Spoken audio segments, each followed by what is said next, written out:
Stipe, čestitki za novio dogovor. Najnapred, kako mina ovije 6 meseci v Bitola?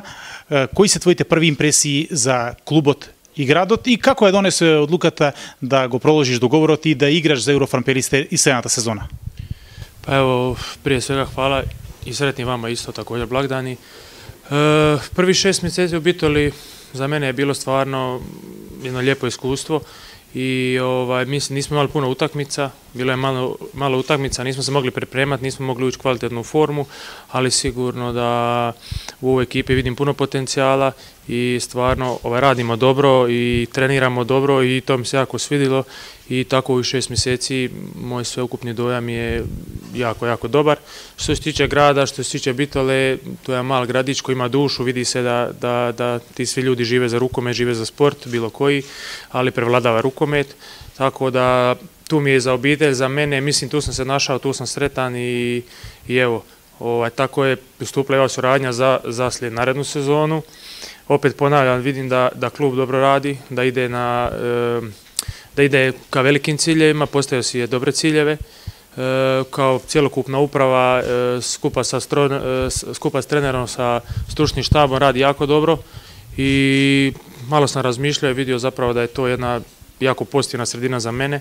i odlučio sam evo u suradnji sa direktorom, sa klubom, sa trenerom da produžimo još jednu godinu.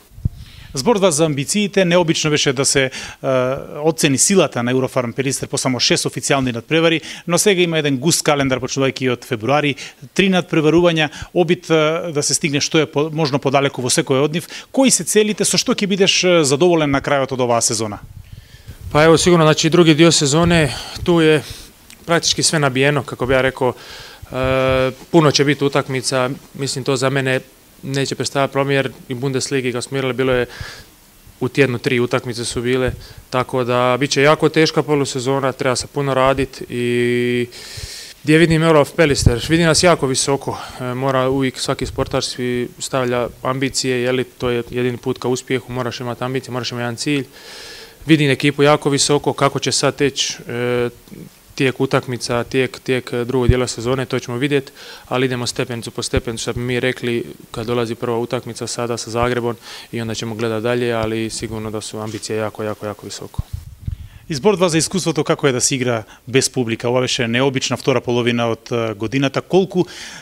ти не достигаа гледачите на трибините и она жешка македонска битолска публика за која што веројатно слушаш и од соиграчите и од пријателите? Pa evo sigurno to što ste rekli, za te navijače u Bitoli sam čuo stvarno i imao sam prilike gledati na YouTube-u isto, tu kad si igrala protiv Vesprema Nexea prošlu sezonu, stvarno to je jedna atmosfera di